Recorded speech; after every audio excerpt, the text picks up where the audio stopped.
अस्सलाम वालेकुम students, welcome to our channel study 910 with Asif and Saima. आज का हमारा टॉपिक है periodic table and periodicity. Periodic table के बारे में आपने अपनी प्रीवियस क्लास में भी साइंस की बुक में पढ़ा था, जहां पे एलिमेंट को एक स्पेसिफिक अरेंजमेंट में अरेंज किया गया है, ग्रुप्स की फॉर्म में या कॉलम्स की फॉर्म में या उनको पीरियड्स की फॉर्म में। तो पीरियोडिक टेबल से मुराद वो टेबल है जिसमें एलिमेंट्स को अरेंज किया गया है एक स्पेसिफिक पैटर्न पे। इस चैप्टर में हम एलिमेंट्स की बात करेंगे, किस तरीके से एलिमेंट्स को ग्रुप्स में या पीरियड्स में अरेंज किया गया है, पीरियोडिसिटी क्या होती है। फिर इस चैप्टर में हम देखेंगे कि एक ही ग्रुप के जितने एलिमेंट्स हैं उनकी प्रॉपर्टीज क्या हैं, या एक पीरियड में आने वाले एलिमेंट्स की प्रॉपर्टीज अगर डिफरेंट होती हैं तो कैसे डिफरेंट होती हैं। आयोनाइजेशन एनर्जी क्या है, उसका क्या रोल है ग्रुप में या पीरियड में।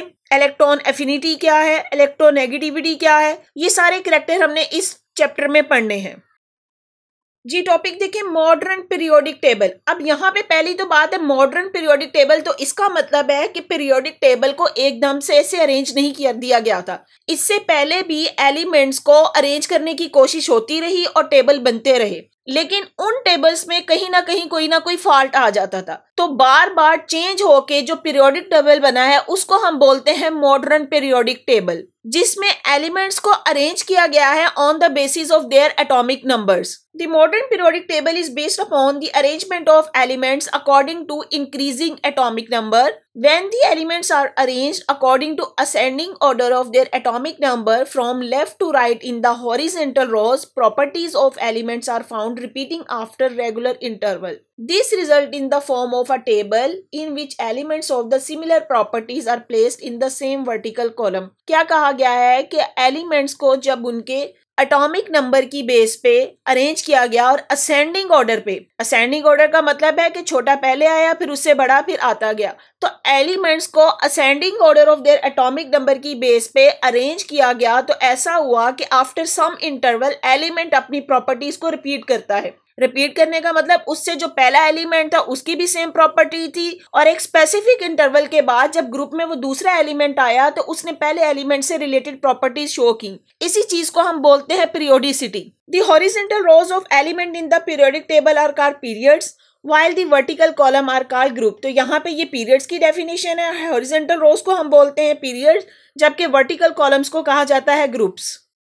In the modern periodic table, the electronic configuration of the element continues changing when we move from left to right in the period। जैसे ही पीरियड में लेफ्ट से राइट की तरफ जाते हैं तो उनकी इलेक्ट्रॉनिक कन्फिगरेशन चेंज होती है। अब इलेक्ट्रॉनिक कन्फिगरेशन का मतलब है कि उसके नंबर ऑफ इलेक्ट्रॉन चेंज होते जाते हैं। जैसे जैसे पीरियोडिक टेबल में लेफ्ट से राइट की तरफ मूव करेंगे उनका एटॉमिक नंबर बढ़ेगा। एटॉमिक नंबर बढ़ रहा है तो इसका मतलब है उसमें प्रोटॉन और इलेक्ट्रॉन्स की तादाद भी बढ़ती जा रही है, तो इसलिए उसकी इलेक्ट्रॉनिक कन्फिगरेशन चेंज होती जाएगी। Due to this, the element in a period show a gradual change in the properties। यही वजह है कि एलिमेंट जो है वो डिफरेंट प्रॉपर्टी शो करते हैं। Against this, element present in a group possess similar electronic configuration। अब यहाँ पे जो बात की गई है कि ग्रुप में दे possess similar electronic configuration, एक ही ग्रुप के जो एलिमेंट है उनकी इलेक्ट्रॉनिक कन्फिगरेशन सेम होती है in their outermost shell। Therefore, the element in a group shows similar chemical properties। तो एक ही ग्रुप के जितने भी एलिमेंट्स हैं उनके आउटर मोस्ट शेल की इलेक्ट्रॉनिक कन्फिगरेशन सेम है। मींस अगर हम कहते हैं कि फर्स्ट ग्रुप के एलिमेंट्स हैं तो उनके आउटर मोस्ट शेल में एक इलेक्ट्रॉन होगा। सेकंड ग्रुप के एलिमेंट की बात करें तो उनके आउटर मोस्ट शेल में 2 इलेक्ट्रॉन होंगे। इसीलिए किसी एक ही ग्रुप के एलिमेंट सेम प्रॉपर्टीज शो करेंगे। As a whole, the periodic table show the repetition of the properties of the element after regular intervals। This trend is called periodicity in the properties। अब यहाँ पे ये periodicity की definition भी दी गई है कि periodic table में regular interval के बाद element अपनी properties को repeat करता है और इसको इसकी periodicity कहते हैं। This trend is called periodicity in the properties। जी आ जाते हैं हम अपने पीरियोडिक टेबल की तरफ। आप पहले भी इससे फेमिलियर है, आपने इसको देखा हुआ है। अब जो पीरियोडिक टेबल में पहली बात की गई कि elements are arrange ascending order of their atomic number. अब यहाँ पे देखें, पहला एलिमेंट है हाइड्रोजन, इसका एटॉमिक नंबर 1, उसके बाद हीलियम एटॉमिक नंबर 2, फिर आता है lithium atomic number 3, beryllium 4, boron 5, carbon 6 and so on. अब यहाँ पे देखें एलिमेंट्स के एटॉमिक नंबर की बेस पे उनको अरेंज किया गया है। फिर हमने बात की कि हॉरिजॉन्टल रोज उनको हम बोलते हैं पीरियड्स। अब यहाँ पे ये हॉरिजॉन्टल रोज हैं, यहाँ पे ये एक इस तरह रो बनेगी, ये सारी जगह यहाँ पे इसकी खाली है क्योंकि इसके दरमियान यहाँ पे कोई भी एलिमेंट नहीं है। तो इसका मतलब हुआ ये फर्स्ट पीरियड है, फर्स्ट पीरियड के 2 एलिमेंट्स हैं, हाइड्रोजन एंड हीलियम।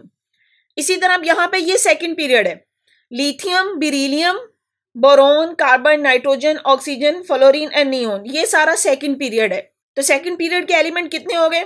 8 एलिमेंट्स आ जाएंगे। अब यहाँ पे ये जो दरमियान में जिंक दिया गया ना, ये वैसे ही आपको समझाने के लिए दिया गया है कि जैसे ये उसका सिंबल है, ये उसका नाम लिखा गया है एलिमेंट का और ये उसका एटॉमिक नंबर है। अगला आता है जी third period. Third period start हो रहा है सोडियम से। Sodium, magnesium, aluminium, silicon, phosphorus, sulphur, chlorine and argon. तो थर्ड पीरियड में भी 8 एलिमेंट्स हैं। यहाँ पे जो फर्स्ट पीरियड है इसको हम बोलेंगे शॉर्ट पीरियड। शॉर्ट पीरियड क्यों? क्योंकि इसके पास सिर्फ 2 एलिमेंट है। सेकेंड और थर्ड पीरियड इनको हम बोलते हैं नॉर्मल पीरियड्स, 8 एलिमेंट्स हैं। अब देखें आगे जो आ रहा है फोर्थ है, फिफ्थ है, ये पीरियड्स जो हैं इनको हम बोलते हैं लॉन्ग पीरियड्स और इसमें एलिमेंट्स आ जाते हैं तकरीबन ये 18 एलिमेंट्स हैं। नेक्स्ट देखें जो 6 पीरियड है। 6 पीरियड में यहाँ पे देखें ये एलिमेंट्स को पर्पल लाइन में शो किया गया और उसके आगे यहाँ पे ये देखें 57 और 57 के बाद 58, ये वाले ग्रुप्स को अलहदा कर दिया गया है। यहाँ पे ये देखें, यहाँ पे ये इसका खत्म हो रहा है 71 के बाद अगेन यहाँ पे 72 से। लेकिन ये जो सीरीज है ये इसी 6 पीरियड में आएगी, तो इसलिए 6 पीरियड को हम बोलेंगे कि वेरी लॉन्ग पीरियड और इसके एलिमेंट्स की तादाद बन जाती है 32। अब यहाँ पे ये 7th पीरियड में भी यहाँ पे ये देखें एक्टीनियम 89 के बाद आगे जो है 90 यहाँ से थोरियम से स्टार्ट हो रहा है और ये सोन करता करता 103 और 103 के बाद ये 104। इसका मतलब है ये सीरीज यहाँ से अलहदा की गई है। इस सीरीज को अलहदा करने का मतलब कि इनकी प्रॉपर्टीज यहाँ पे कुछ डिफरेंट थी, इस वजह से इनको अलहदा सीरीज बना दिया गया। ये जो ऊपर वाली सीरीज है ये लेंथीनियम के बाद स्टार्ट हो रही है, इसलिए इसको हम बोलते हैं लेंथेनाइड्स। ये इस सीरीज का नाम है लेंथेनाइड्स। और ये एक्टीनियम के बाद जो सीरीज आ रही है इसको बोलते हैं एक्टानाइड्स। अच्छा, यहाँ पे तो पीरियड्स की बात होगी, तो पीरियोडिक टेबल में टोटल 7 पीरियड हैं। आपको बता दिया सबसे शॉर्ट पीरियड फर्स्ट है और वेरी लॉन्ग पीरियड 6 और 7 है और जिसमें एक्टेनाइड और लेंथेनाइड सीरीज भी आ जाती है। अब यहाँ पे ये देखें ये हाइड्रोजन गैस, यहाँ पे ये लिथियम, सोडियम, पोटाशियम, ये सारी मेटल्स हैं। इनको हम इस ग्रुप को नाम देते हैं। यहाँ पे ये जो ग्रुप है ये फर्स्ट ग्रुप बन जाएगा। ये फर्स्ट ग्रुप एलिमेंट है जिसमें आ जाएगा hydrogen, lithium, sodium, potassium, rubidium, caesium and francium. First group element को जो दूसरा नाम दिया जाता है उसको हम अल्कली मेटल्स भी बोलते हैं हाइड्रोजन के अलावा।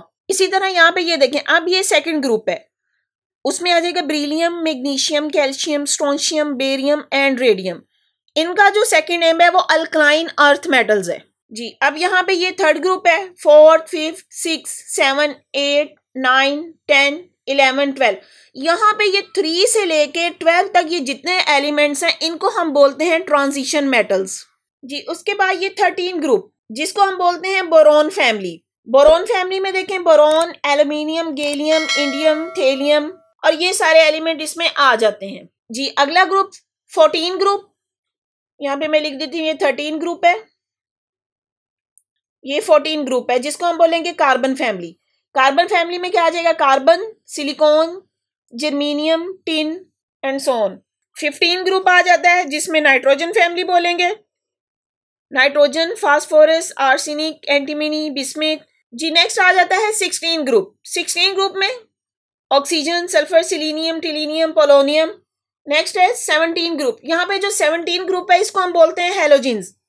हैलोजिन्स का मतलब होता है साल्ट फार्मिंग। और ये ग्रुप 18 इसको बोलते हैं नोबल गैसेस।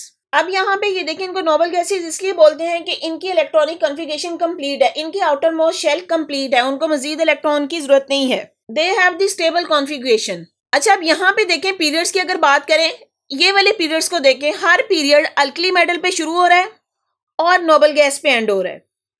थर्ड पीरियड भी देख लें, सोडियम अल्कली मेटल से स्टार्ट हो रहा है, आर्गोन पे खत्म हो रहा है जो कि एक नोबल गैस है।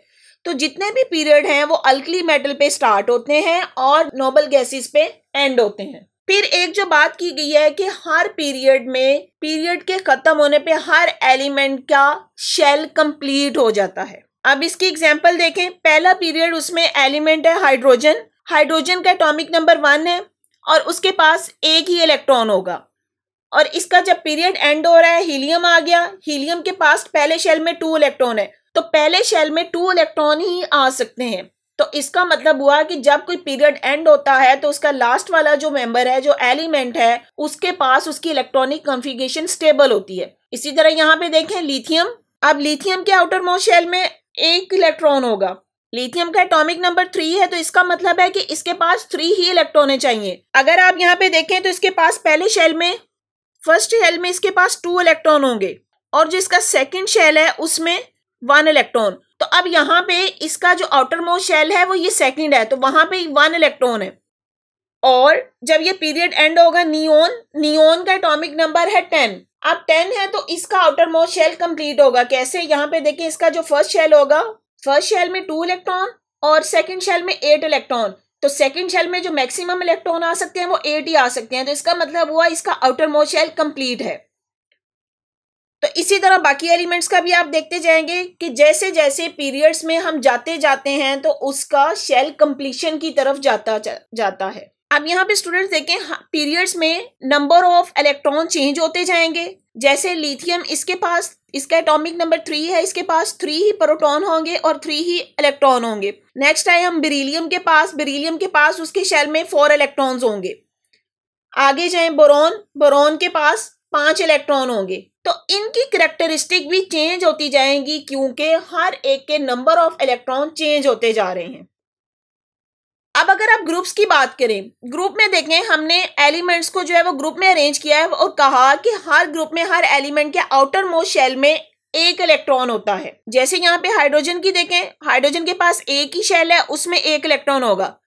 लिथियम की बात करते हैं, लिथियम का आउटर मोस्ट शेल यहाँ पे इसका सेकंड वाला होगा और उसमें एक इलेक्ट्रॉन है। आगे अगर आप सोडियम की बात करें तो सोडियम का एटॉमिक नंबर 11 है। तो सोडियम के फर्स्ट शेल में 2 इलेक्ट्रॉन, सेकंड शेल में 8 और थर्ड शेल में 1। तो अब यहाँ पे आप देख लें कि फर्स्ट ग्रुप के जितने मेंबर हैं उनके आउटर मोस्ट शेल में एक इलेक्ट्रॉन होगा, इसीलिए इसको फर्स्ट ग्रुप में रखा गया है। इसी तरह जो सेकंड ग्रुप के मेंबर्स हैं उनके आउटर मोस्ट शेल में 2 इलेक्ट्रॉन होंगे। जैसे यहाँ पे मैं आपको एक्सप्लेन कर देती हूँ बेरिलियम। अगर बेरिलियम का स्ट्रक्चर देखें, बेरिलियम के फर्स्ट शेल में भी 2 इलेक्ट्रॉन, सेकंड में 2। अब बेरिलियम से जो अगला मेंबर है मैग्नीशियम का स्ट्रक्चर आपको बना के दिखाती हूँ। अब यहाँ पे देखें, ये बेरिलियम है। बेरिलियम का जो आउटर मोस्ट शेल है वो सेकंड शेल है, उसमें 2 इलेक्ट्रॉन है। इसी तरह मैग्नीशियम का जो आउटर मोस्ट शेल है वो उसका थर्ड शेल है और उसमें भी 2 इलेक्ट्रॉन है, इसीलिए इन सबको हमने सेकंड ग्रुप में रखा है। तो बाकी भी जितने मेंबर्स हैं उनके आउटर मोस्ट शेल में 2 इलेक्ट्रॉन होंगे। और यहाँ पे एक बात आप नोट करें, जैसे जैसे हम ग्रुप में डाउनवर्ड आते जाते हैं तो शेल की तादाद बढ़ती जा रही है। हाइड्रोजन के पास एक ही शेल था, अब लिथियम के पास 2 शेल थे, ये फर्स्ट और ये सेकंड। सोडियम के पास 3 शेल आ गए, फर्स्ट सेकंड थर्ड। इसी तरह अगले एलिमेंट पे जाएंगे तो इसके 4 शेल होंगे। लेकिन इन चारों एलिमेंट्स या इस ग्रुप के सारे एलिमेंट्स के आउटर मोस्ट शेल में एक ही इलेक्ट्रॉन होगा, इसीलिए इनको फर्स्ट ग्रुप में रखा गया है। इसी तरह अल्कलाइन अर्थ मेटल या सेकंड ग्रुप के एलिमेंट्स, उनके आउटर मोस्ट शेल में 2 इलेक्ट्रॉन होंगे। जैसे मैंने यहाँ पे एक्सप्लेन कर दिया, बेरिलियम के पास 2 शेल थे और सेकंड शेल इसका आउटर मोस्ट शेल है, उसमें 2 इलेक्ट्रॉन। इसी तरह यहाँ पे ये मैग्नीशियम के पास, अब यहाँ पे देखिए ग्रुप में डाउनवर्ड आ रहे हैं, बेरिलियम ऊपर था, मैग्नीशियम नीचे। जैसे मैग्नीशियम अगला एलिमेंट आया तो उसमें एक और शेल ऐड हो गया, थर्ड शेल आ गया, लेकिन इनके आउटर मोस्ट शेल में 2 इलेक्ट्रॉन ही होंगे। इसी तरह आप कैल्शियम में जाएंगे, कैल्शियम में चौथा शेल ऐड हो जाएगा और उस चौथे शेल में भी 2 इलेक्ट्रॉन होंगे। तो इसीलिए इन एलिमेंट्स को सेकंड ग्रुप में रखा गया। इसी तरह यहाँ पे ये बाकी एलिमेंट्स भी होंगे, ग्रुप 1 एंड ग्रुप 2, और उसके बाद ग्रुप 13 से लेके 18 ये हमारे नॉर्मल एलिमेंट्स हैं। और ये ट्रांजिशन मेटल है। ट्रांजिशन मेटल इसको इसलिए कहा जाता है कि डिफरेंट वैलेंसी शो करते हैं। इनके जो इनर मोस्ट शेल्स हैं वो कंप्लीट नहीं होते, उसमें इलेक्ट्रॉन आने की टेंडेंसी होती है, इसलिए ये डिफरेंट वैलेंसी शो करते हैं। जी नेक्स्ट है salient features of modern periodic table. Periodic table के सेलिएंट फीचर्स क्या हैं? पीरियड्स देखें तो horizontal rows in the modern periodic table are called period. यही बात जो मैं एक्सप्लेन कर चुकी हूँ। There are 7 period in total, each period except the first start with an alkali metal. सारा पीरियड जितने भी हैं वो अल्कली मेटल से स्टार्ट होते हैं एक्सेप्ट द फर्स्ट, क्योंकि वो हाइड्रोजन से स्टार्ट हो रहा है। And at a noble gas. Each period also represent the completion of a shell. हर पीरियड के एंड पे शेल कंप्लीट हो जाता है। शेल कंप्लीट होने का मतलब है उसमें नंबर ऑफ इलेक्ट्रॉन आ जाते हैं, उसकी स्टेबल कॉन्फ़िगरेशन आ जाती है। Since the number of electron to be accommodated in a particular shell is fixed, the number of element in a period is also fixed. क्योंकि हर एलिमेंट के फिक्स्ड इलेक्ट्रॉन होते हैं तो इसलिए हर पीरियड में एलिमेंट भी फिक्स होंगे। अब यहाँ पे देखें, पहला पीरियड जिसको शॉर्ट पीरियड बोलते हैं 2 एलिमेंट्स है, सेकेंड है और थर्ड नॉर्मल पीरियड है, फोर्थ एंड फिफ्थ को लॉन्ग और 6 और 7 वेरी लॉन्ग पीरियड जिसमें 32 एलिमेंट्स आ जाते हैं। और ये इनमें बताया गया number of shell being filled, first period में पहला शेल फिल होता है, सेकंड पीरियड में सेकंड शेल, थर्ड पीरियड में थर्ड शेल। फिर यहाँ पे एक्टिनाइड्स और लेंथेनाइड सीरीज की बात की गई है। In 6 and 7 period, 2 series of 14 elements each have been accommodated because of the space problem. These 2 series were placed at the bottom of the periodic table to keep it manageable and representable form. The first series start after lanthanum. पहली series जो lanthanum के बाद start हो रही है इसलिए उसको नाम दिया गया lanthanides का. And the second series start after actinium, तो it is called actinides. Together, the element present in these 2 series are called rare earth or F block elements. तो ये जो सीरीज है लेंथेनाइड्स या एक्टिनाइड, इनको हम बोलते हैं रेयर अर्थ और F block element. F block element इसलिए कहा जाता है कि इनका F orbital under process of completion होता है। The vertical column present in the periodic table are called groups. There are in total 18 groups. Element present in a group resemble one and other in their chemical property. जो बात याद रखने की है कि एक ही ग्रुप के जितने भी एलिमेंट है they resemble in their chemical properties, और इसकी रीजन आपको बता चुकी हूँ कि एक ही ग्रुप में जितने एलिमेंट्स हैं उनके आउटर मोस्ट इलेक्ट्रॉन की तादाद सेम होगी। फर्स्ट ग्रुप है तो उसके सबके आउटर मोस्ट में 1 इलेक्ट्रॉन होगा, सेकंड ग्रुप है तो उनके आउटर मोस्ट सेल में 2 इलेक्ट्रॉन होंगे। Since they contain the same number of electron in their outermost shells, element present in a group are also called family and each group has also been given a family name. तो जितने भी groups हैं उनको एक family बनाते हैं और उसका कोई फैमिली नेम भी दिया गया है। अब यहाँ पे आपसे पूछा जाने वाला क्वेश्चन ये भी पूछ सकते हैं कि एक ही ग्रुप में सारे एलिमेंट जो है वो एक दूसरे से रिजेंबल क्यों करते हैं, तो उसका आंसर आप देंगे कि they contain the same number of electron in their outermost shell. The distribution of electron in the outermost shell, electronic configuration and the information about group are given in the following table. अब यहाँ पे इस table की तरफ आते हैं। पहला group है अल्कली मेटल्स। अल्कली मेटल में यहाँ पे इलेक्ट्रॉनिक कन्फिगरेशन लिखी गई है NS। अब यहाँ पे N जो है वो नंबर ऑफ शेल है। अब नंबर ऑफ शेल जो है वो चेंज होता जाएगा। अब यहाँ पे देखिए N कैसे चेंज होगा। अल्कली मेटल में पहला जो एलिमेंट है हमारे पास वो है लिथियम। अब यहाँ पे इसके पास जो पहला शेल है उसके ऑर्बिटल उसके पास S होगा, तो इसका ऑर्बिटल S, और सेकंड शेल में जो ऑर्बिटल होंगे वो होगा S एंड P। अब यहाँ पे देखिए लिथियम का एटॉमिक नंबर 3, इसका मतलब इसके पास 3 इलेक्ट्रॉन है। S सब शेल में 2 इलेक्ट्रॉन आ सकते हैं, तो 2 यहाँ पे हमने लिख दिए, जो एक आएगा वो यहाँ पे आ जाएगा। अब अल्कली मेटल का अगला एलिमेंट क्या था, लिथियम के बाद जो अगली अल्कली मेटल है वो है सोडियम। जी सोडियम का एटॉमिक नंबर 11, इसका मतलब इसके पास 11 इलेक्ट्रॉन है। अब यहाँ पे देखें फर्स्ट शेल उसके पास एक ही S ऑर्बिटल है तो 2 इलेक्ट्रॉन इसमें आ जाएंगे। जो सेकंड शेल है उसमें S के पास मैक्सिमम 2 इलेक्ट्रॉन ही आ सकते हैं और P के पास 6, और ये टोटल 8 इलेक्ट्रॉन हो गए।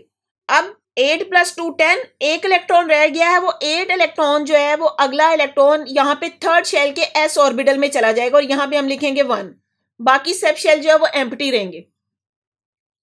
तो अगर आप यहाँ पे देखें S1 ऑर्बिटल, तो यहाँ पे ये देखें लिथियम के केस में S1, सोडियम के केस में भी S1, और N यहाँ पे देख लें वो चेंज होता जा रहा है पीरियड के अकॉर्डिंग।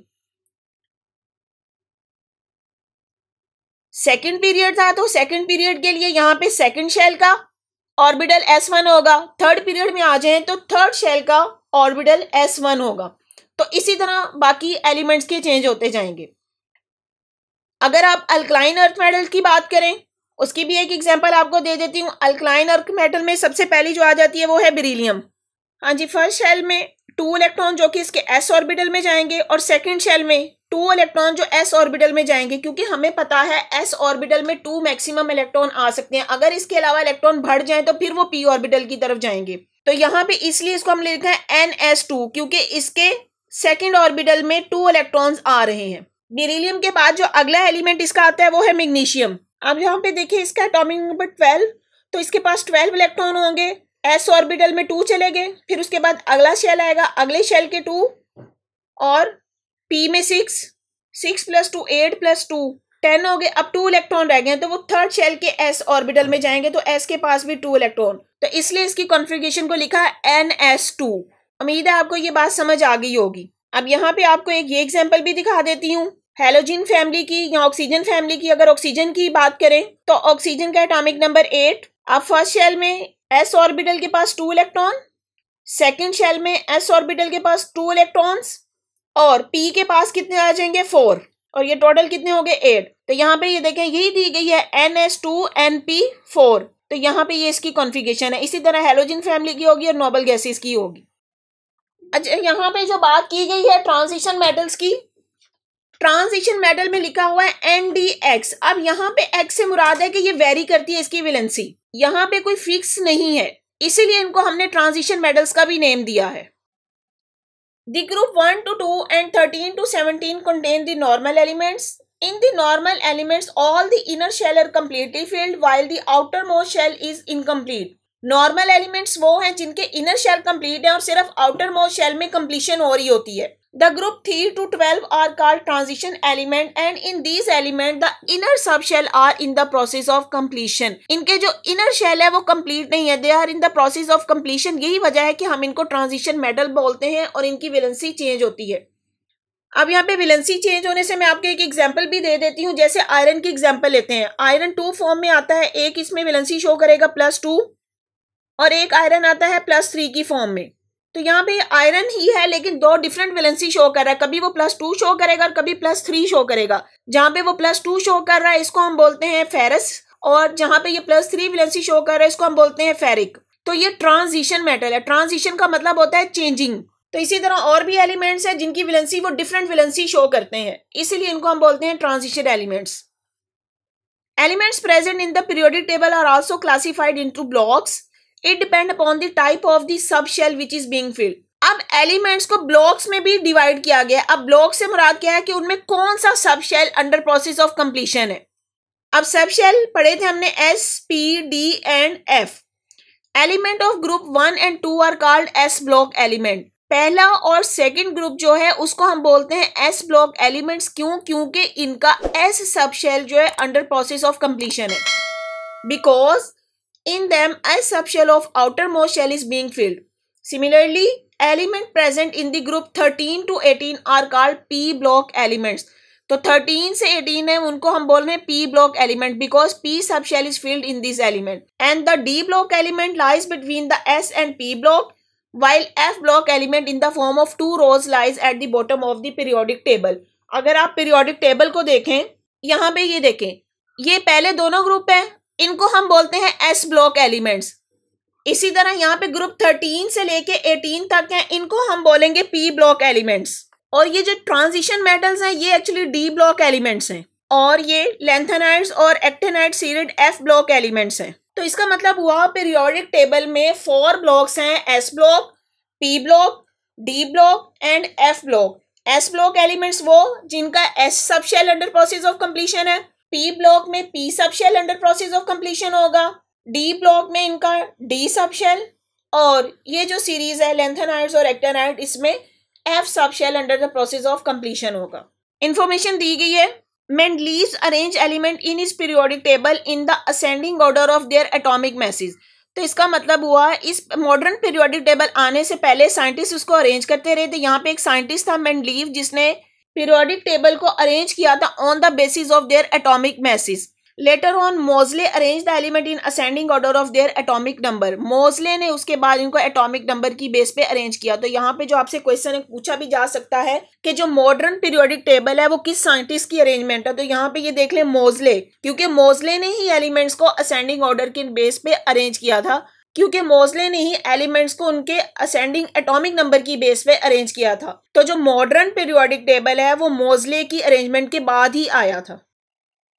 जी इंटरेस्टिंग इंफॉर्मेशन दी गई है। E.G. Mazarus collected 700 different published version of the periodic table. Many form retain the regular rectangular structure. अब यहाँ पे साइंटिस्ट है उसने जो है वो डिफरेंट वर्जन देखे पीरियोडिक टेबल के, क्योंकि साइंटिस्ट इस पे काम करते थे और इस तरह डिफरेंट तरीके से जब कोई भी एलिमेंट डिस्कवर होता था तो उसको कहीं ना कहीं पीरियोडिक टेबल में उसकी कोई जगह बनाते थे, उसको अरेंज करते थे कि उसकी कौन सी प्रॉपर्टीज हैं और वो किस ग्रुप में या किस पीरियड में जाएगा। तो मोस्टली जितने भी पीरियोडिक टेबल बने वो रेगुलर रेक्टेंगुलर स्ट्रक्चर के ही बने थे। जैसे आपने भी अपना पीरियोडिक टेबल देखा है वो रेक्टेंगुलर शेप में ही है। Some form has the spiral circles and triangle shape, लेकिन कुछ ऐसी थी जिसमें उन्होंने इसको spiral circle and triangle shape भी दी, क्योंकि उनको उस वक्त जितने एलिमेंट डिस्कवर हुए थे उसकी बेस पे उनको अरेंज करते थे। जी मिनी एक्सरसाइज है, the electronic configuration of the outermost shell of an element is S2p3। कोई एक एलिमेंट है जिसकी इलेक्ट्रॉनिक कॉन्फ़िगरेशन दी गई है कि उसके S सब शेल में 2 इलेक्ट्रॉन जबकि P सब शेल में 3 इलेक्ट्रॉन है। Find out the period number and the group number of the element in which block will you place this element। अब यहाँ पे अगर आपके पास S2p3 है तो आप पहले तो इसकी इलेक्ट्रॉनिक कॉन्फ़िगरेशन देखें कि उसके आउटर मोस्ट शेल में ये 5 इलेक्ट्रॉन है, 2 + 3 5 इलेक्ट्रॉन। आउटर मोस्ट शेल में क्योंकि 5 इलेक्ट्रॉन है तो इसका ग्रुप नंबर होगा वो 15 ग्रुप में एलिमेंट एग्जिस्ट करेगा, तो ग्रुप नंबर इसका हो जाएगा 15। और पूछा गया है इसका पीरियड नंबर। अब पीरियड नंबर आप कैसे जज करेंगे? आप इसके अगर ऑर्बिटल को देखें, S एंड P ऑर्बिटल्स हैं या S और P सब शेल्स हैं। फर्स्ट शेल में सिर्फ एक ही सब शेल होता है। अब फर्स्ट शेल में एक ही ऑर्बिटल S होगा जबकि सेकंड शेल में 2 सब शेल होते हैं S और P। तो इसका मतलब हुआ कि इस एलिमेंट का सेकंड शेल अंडर प्रोसेस है ऑफ कंप्लीशन। तो क्योंकि ये सेकंड शेल है तो ये बिलोंग करेगा सेकंड पीरियड से। जी आगे पूछा गया in which block will you place this element. अब यहाँ पे देखें S2p3, तो इसका मतलब है इसका ये P orbital under process of completion है, तो इसको आप रखेंगे P ब्लॉक में। जी नेक्स्ट क्वेश्चन देखें, what is the group of the element having 8 electrons in its outermost shell.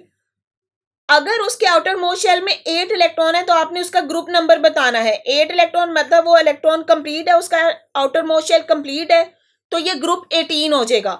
In which physical state does this element exist, तो noble gases हैं तो नोबल गैसेस गैसियस स्टेट में होगा, तो आप इसका आंसर लिखेंगे 18 ग्रुप और फिजिकल स्टेट इसकी हो जाएगी गैसियस स्टेट।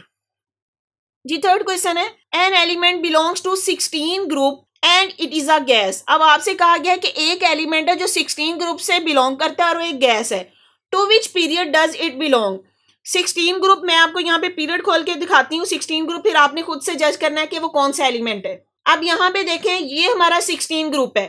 क्वेश्चन में उन्होंने कहा था 16 ग्रुप का एलिमेंट है और है गैस, तो यहाँ पे देखें ये पहला एलिमेंट ही ऑक्सीजन जो गैस है, जबकि सल्फर यहाँ पे सॉलिड फॉर्म में है, वो गैस फॉर्म में नहीं है। तो इसका मतलब हुआ ये हमारा एलिमेंट ऑक्सीजन होगा और ऑक्सीजन किस पीरियड से बिलोंग करता है, सेकंड पीरियड से। तो आप यहाँ पे आंसर लिखेंगे कि our element will be oxygen and it belongs to second period. आज का हमारा टॉपिक है similarities in the chemical properties of element in the same group. इससे पहले हमने पीरियोडिक टेबल में पढ़ा, ग्रुप्स के बारे में पढ़ा कि एक ग्रुप में किस तरह के एलिमेंट होते हैं, उनमें कौन सा valence shell under process of completion है। अब यहाँ पे इस टॉपिक में बात की गई है कि ग्रुप में जो एलिमेंट्स हैं उनकी प्रॉपर्टीज किस तरह से एक दूसरे से सिमिलर होती हैं। The chemical properties of element depend largely upon the number of electron present in the outermost shell. किसी भी एलिमेंट की केमिकल प्रॉपर्टीज डिपेंड करती हैं उसके number of electron in the outermost shell. Since in a group of the periodic table all the element have the same number of electron in outermost shell, अगर किसी भी group की बात करें तो हर ग्रुप में उस एलिमेंट के outermost शेल में सेम नंबर ऑफ इलेक्ट्रॉन होते हैं। They are expected to show similar chemical property, इसी वजह से वो एक जैसी केमिकल प्रॉपर्टीज शो करते हैं। All elements of group 1 have 1 electron in their outermost shell, so they show strong tendency to lose their electron forming cation। अब group 1 के जितने भी एलिमेंट है उनके आउटर मोस्ट शेल में क्योंकि एक इलेक्ट्रॉन है तो उसका प्रॉपर्टी है कि वो अपना एक इलेक्ट्रॉन लूज कर देंगे, लूज करके उनके ऊपर पॉजिटिव चार्ज आ जाएगा जिसको हम बोलते हैं they make cations. They are thus drawn as the electropositive metal, इसीलिए इनको इलेक्ट्रोपॉजिटिव मेटल कहा जाता है। जब वो अपना एक इलेक्ट्रॉन लूज करेंगे उनके ऊपर प्लस चार्ज आ जाएगा, पॉजिटिव चार्ज आएगा, कैटाइन बनेगा, इसलिए उनको हम बोलते हैं electropositive elements. These metal react vigorously with water producing hydrogen and giving alkalis in the solution। अब यहाँ पे उन मेटल्स की कैरेक्टरिस्टिक की बात की गई है। पहली कैरेक्टरिस्टिक क्या कही गई है कि जब ये मेटल्स वाटर के साथ रिएक्ट करेंगी तो एक अल्कली में कन्वर्ट हो जाएंगी और साथ में हाइड्रोजन गैस रिलीज होगी। यहाँ पे रिएक्शन देखें, पहली मेटल है सोडियम, वाटर के साथ रिएक्ट किया, अल्कली बनी सोडियम हाइड्रोक्साइड और हाइड्रोजन गैस रिलीज हुई। अगली प्रॉपर्टी क्या कही गई है, oxide of this metal are also strongly basic in nature. अब ये मेटल्स हैं इनके ऑक्साइड भी बेसिक नेचर होंगे। They are readily soluble in water giving alkalies. अब यहाँ पे बात की गई है पोटेशियम ऑक्साइड की। पोटेशियम ऑक्साइड को भी वाटर में डाला जाएगा तो पोटेशियम हाइड्रेट या पोटेशियम हाइड्रो ऑक्साइड बना देगा, ये भी एक अल्कली है या बेस है। अब यहाँ पे आपको एक एक एग्जाम्पल देके ये समझाया गया है। अगर दूसरे एलिमेंट्स को देखें तो इसी तरह सोडियम के बाद अगला आने वाला एलिमेंट जो है पोटाशियम, वो भी वाटर के साथ रिएक्ट करेगा और उसको पोटेशियम हाइड्रोक्साइड में कन्वर्ट कर देगा। फिर बात की गई है alkali metal also react with halogen giving halides. जब भी अल्कली मेटल हैलोजन के साथ रिएक्ट करेगी हैलाइड बना देगी। जैसे सोडियम क्लोरीन के साथ मिल रही है तो सोडियम क्लोराइड बनाएगी, अगर पोटेशियम क्लोरीन के साथ मिल रही है तो पोटेशियम क्लोराइड बना देगी। तो इस तरीके से जब भी कोई अल्कली मेटल हैलोजन के साथ मिलती है या हैलोजन या नॉन मेटल के साथ मिलती है तो अपने रिस्पेक्टिव साल्ट में कन्वर्ट हो जाती है। The reactivity of alkali metal gradually increase down the group.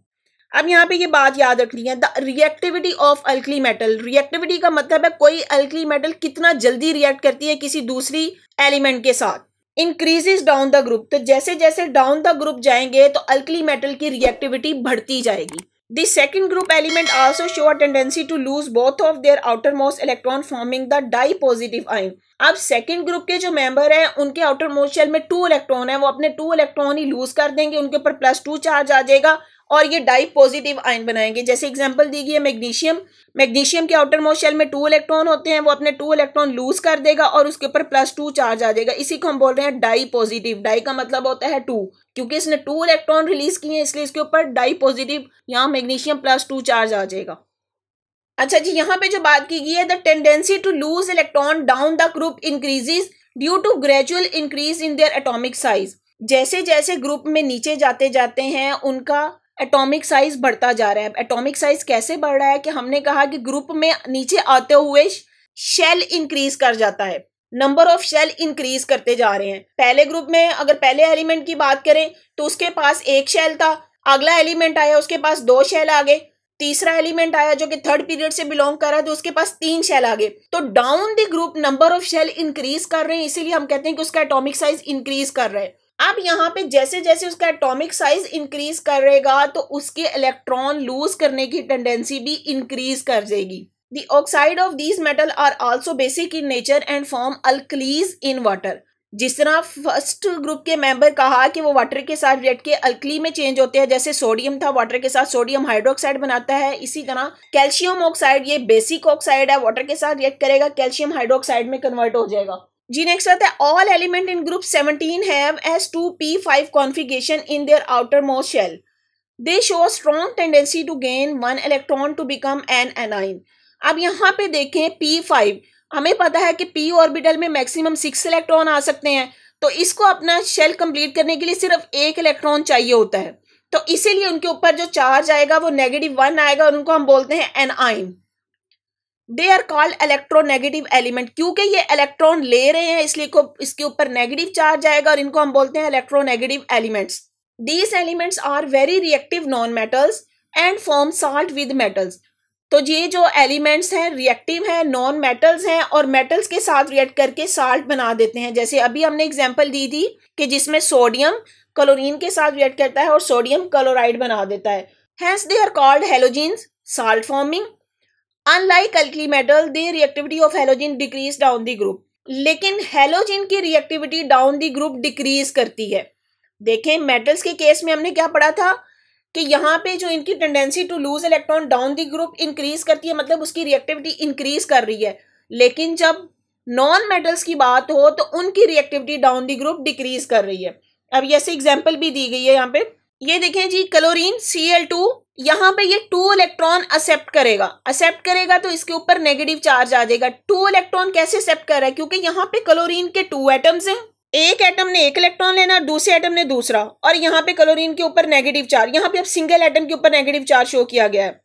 अब कैल्शियम के आउटर मोस्ट शेल में 2 इलेक्ट्रॉन्स हैं, वो 2 इलेक्ट्रॉन रिलीज करेगा और यहाँ पे क्लोरीन के साथ बॉन्ड बना देगा और ये कन्वर्ट हो जाएगा कैल्शियम क्लोराइड में। कैल्शियम क्लोराइड एक साल्ट है। तो यही बात की गई कि जब मेटल्स नॉन मेटल के साथ रिएक्ट करती हैं तो वो साल्ट बना देती हैं।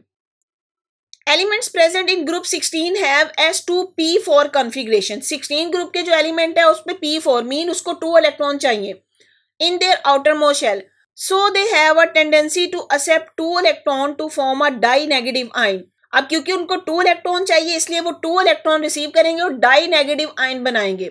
Oxygen behave as a strong electronegative element. यहाँ पे एग्जांपल दे दी गई, ऑक्सीजन 16 ग्रुप का ही एलिमेंट है, आउटर मोस्ट शेल में इसके 6 इलेक्ट्रॉन होंगे। जैसे यहाँ पे देखें 2 और 4, ये 6 इलेक्ट्रॉन है। तो आउटर मोस्ट शेल कंप्लीट करने के लिए 8 इलेक्ट्रॉन चाहिए होते हैं, 6 उसके पास पहले हैं तो 2 उसको और चाहिए, इसलिए यहाँ पे ये 2 इलेक्ट्रॉन ले लेगा और डाई नेगेटिव आयन में कन्वर्ट हो जाएगा।